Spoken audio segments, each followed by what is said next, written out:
Waalaikumsalam. Iya, alhamdulillah sehat ya. Iya, mohon maaf mengganggu waktu Bapak. Boleh ucap Bu? Iya, saya ini dalam pendidikan guru penggerak ini ada tugas dalam demonstrasi kontekstual modul 3.1. Di sini Bapak kan sudah lama jadi kepala sekolah, pengalaman kepala sekolah sudah bertahun-tahun ya Pak. Ya. Jadi di sini kita dalam modul 3.1 ini mempelajari bagaimana pengambilan keputusan dengan nilai-nilai kebajikan. Iya. Dalam hal ini selama Bapak menjadi kepala sekolah, mungkin ada menemukan suatu kasus Pak ya. Mungkin kasus itu berupa dilema etika. Kira-kira bagaimana Pak? Kasusnya apa misalnya yang pernah Bapak hadapi? Baik, kasus menyangkut dilema etika itu pasti ditemui baik di tenaga pendidik maupun di peserta didik. Coba saja di peserta didik.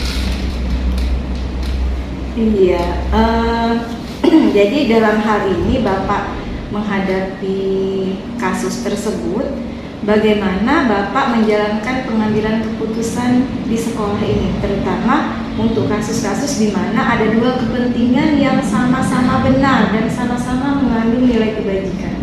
Baik, terutama kita mengidentifikasi permasalahannya, mempelajari kasusnya, sejauh mana kedalaman kasusnya, termasuk latar belakang yang menyebabkan kasus itu, dan juga kita tetap dalam mencari informasi ini sekecil mungkin. Kemudian langkah-langkah atau prosedur seperti apa yang biasa Bapak lakukan selama ini?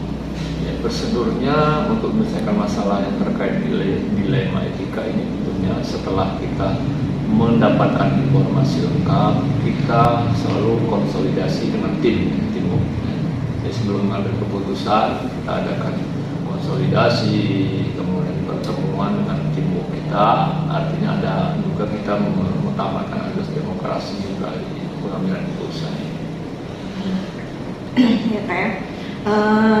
Kemudian selama menangani kasus ini, hal-hal apa saja yang Bapak anggap efektif dalam pengambilan keputusan pada kasus ini?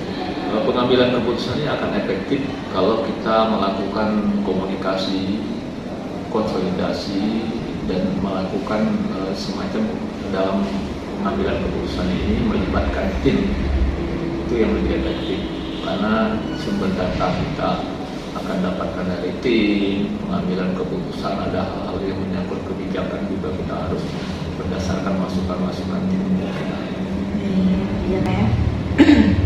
Di sini dalam pengambilan keputusan pasti selama ini Bapak menghadapi tantangan dalam hal kasus yang Bapak ceritakan ini bagaimana? Ya, tantangan dalam mengambil keputusan ini jelas tantangan itu ada tantangannya keluar ya. Yeah. Tantangan keluar, kemudian tantangan juga ke dalam. Jadi kita keputusan itu pasti ada tantangan keluarnya, tantangan ke dalam. Misalnya kalau ke dalam artinya kita harus aturan ini harus kita betul-betul perlihatkan bahwa kita sudah mengambil keputusan sesuai dengan aturan. Kalau keluar mungkin kita akan menghadapi tantangan bahwa nilai kebenaran dan kebijakan yang sudah kita lakukan itu menjadi tantangan. Bahwa ada penilaian, ada semacam kritisi dari masyarakat, termasuk orang tua terutama. Iya, termasuk orang tua Pak ya. Apakah Bapak memiliki jadwal tertentu dalam penyelesaian kasus ini? Misalnya, apakah Bapak langsung menyelesaikan di tempat atau memiliki jadwal?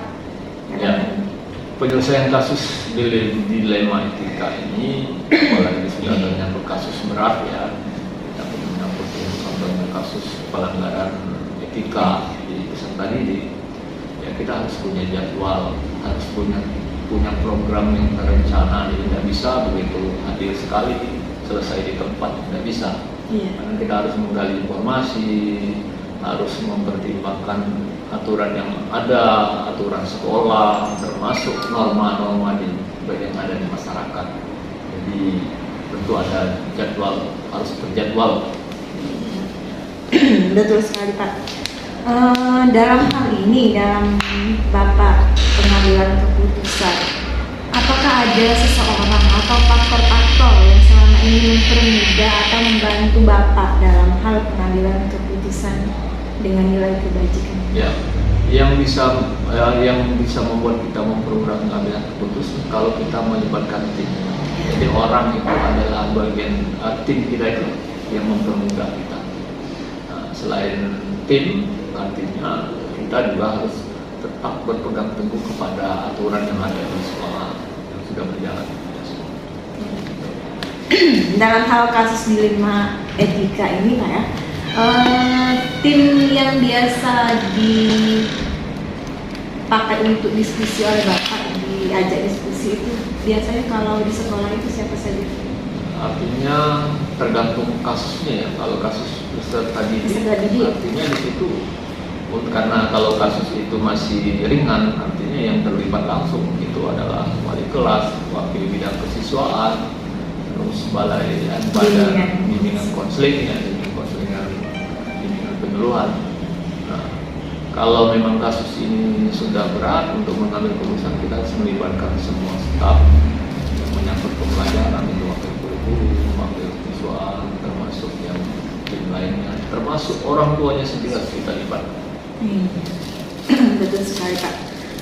Dari hal semua yang telah Bapak sampaikan tadi, pembelajaran apa yang dapat Bapak petik dari pengalaman Bapak dalam hal pengambilan keputusan di dilema etika?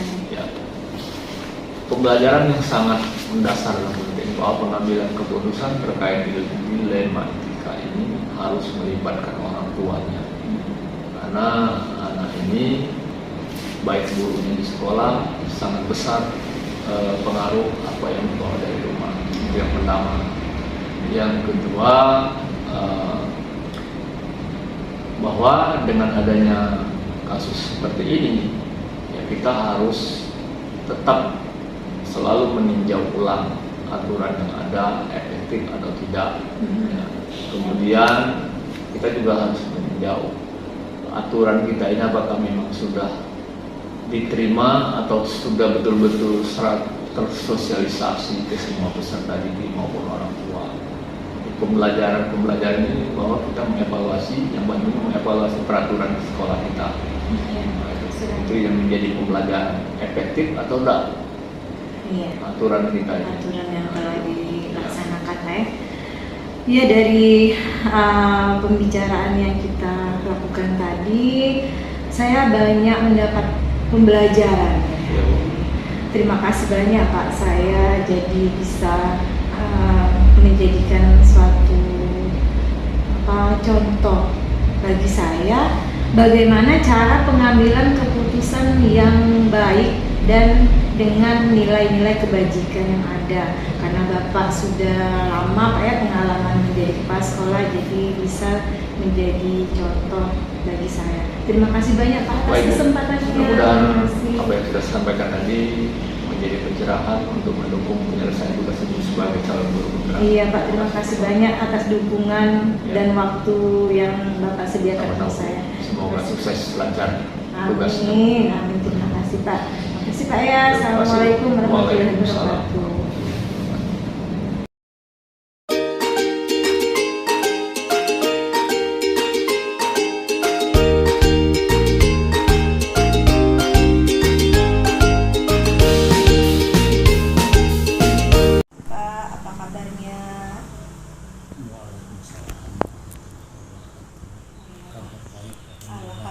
Sehat Pak ya? Alhamdulillah sehat. Iya, mohon maaf Pak mengganggu waktunya Pak. Oh iya. Tidak apa-apa ya. Di sini saya ditugaskan. Saya tugas dari salah satu tugas pendidikan guru penggerak Pak. Di sini saya ditugaskan untuk mewawancarai Bapak mengenai pengalaman Bapak selama menjadi kepala sekolah, karena saya tahu Bapak sudah bertahun-tahun dulu menjadi kepala sekolah. Jadi di sini bagaimana Bapak bisa mengambil keputusan dengan nilai-nilai kebajikan. Jadi siapa ya? Oke. Iya. Bisa. Selama Bapak menjadi kepala sekolah, bagaimana Bapak dapat mengidentifikasi kasus-kasus yang merupakan dilema etika atau rujukan moral? Ya. Pikir macam ini Bu, ya, bahwa selaku kepala sekolah ya harus memahami bahwa itu kita pahami dari berbagai sisi, apakah itu memang dilema etika ataukah itu rujukan moral.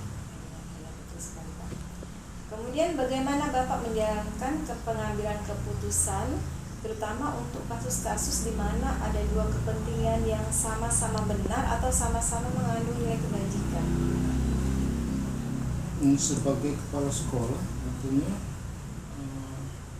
melakukan pengkajian terlebih dahulu Terhadap dari kasus. berbagai internal sekolah yang kita libatkan bahwa keputusan itu memang baik atau yang terbaik dari yang baik. Langkah-langkah atau prosedur seperti apa yang biasa Bapak lakukan selama ini? Sebagai langkah dan prosedur tentunya kepala sekolah harus memahami penyebab daripada kasus tersebut, kemudian pihak-pihak mana yang terlibat dalam kasus itu, kemudian sejauh mana kepentingan dari kasus tersebut yang dapat kita ambil. Hal-hal apa saja yang selama ini Bapak anggap efektif dalam pengambilan keputusan pada kasus-kasus dilema etika? Simpel saja mungkin bahwa itu nilai yang benar, bahwa nilai yang benar itu akan kita jadikan sebagai sumber untuk mengambil suatu keputusan. Kemudian dalam pengambilan keputusan ini pasti ada tantangan Pak ya. Apa saja sih yang menjadi tantangan dalam pengambilan keputusan? Tantangannya kupikir ya tidak ada lain, mungkin dari keputusan kita itu masih ada kekurangan atau celah, bahwa dari keputusan kita masih ada pihak-pihak yang merasa dirugikan. Itu mungkin tantangan Pak ya. Iya. Dalam hal pengambilan keputusan biasanya Bapak memiliki jadwal khusus atau jadwal tertentu dalam penanganan kasus ini, menyelesaikan kasus ini? Apakah ada jadwal khusus? Dan juga sebetulnya kepala sekolah itu harus terlebih dahulu ya memahami juga fakta-fakta yang terjadi, ya. Kemudian penyebab masalah tersebut, kemudian apakah penyebab itu bisa kita perbaiki atau tidak. Kemudian selanjutnya kita harus mendiskusikan atau merapatkan dengan pihak-pihak terkait dalam sekolah. Dalam hal ini siapa Pak yang bisa membantu atau seseorang yang bisa membantu Bapak dalam pengambilan keputusan selama ini dilakukan di sekolah? Ya, saya pikir itu bahwa kepala sekolah punya keinginan sekolahnya harus lebih baik dari waktu ke waktu. Kemudian warga sekolah ya harus berpikiran positif, ya. Kemudian untuk komit bahwa semua warga sekolah ingin memajukan sekolah. dari semua hal yang telah disampaikan tadi, pembelajaran apa yang dapat Bapak petik dari pengalaman Bapak dalam pengambilan keputusan? Yang tak ada lain, aku pikir kita harus mengambil lebih banyak kebajikan daripada dari keputusan kita itu, serta keputusan kita harus sifatnya merangkul semua pihak dan mengayomi semua pihak, sehingga tidak ada yang merasa dirugikan maupun dikecewakan. Kira-kira itu. Betul sekali Pak. Iya, terima kasih banyak Pak atas pengalaman Bapak yang luar biasa. Jadi mungkin ini suatu pencerahan dan bisa saya jadikan contoh dalam pengambilan keputusan yang bijaksana Pak ya, pengambilan berdasarkan nilai-nilai kebajikan. Sekali lagi Pak, terima kasih banyak atas waktunya. Mohon maaf kalau ada kesalahan. Terima kasih ya Pak. Assalamualaikum warahmatullahi wabarakatuh. Ya, mudah-mudahan ini ada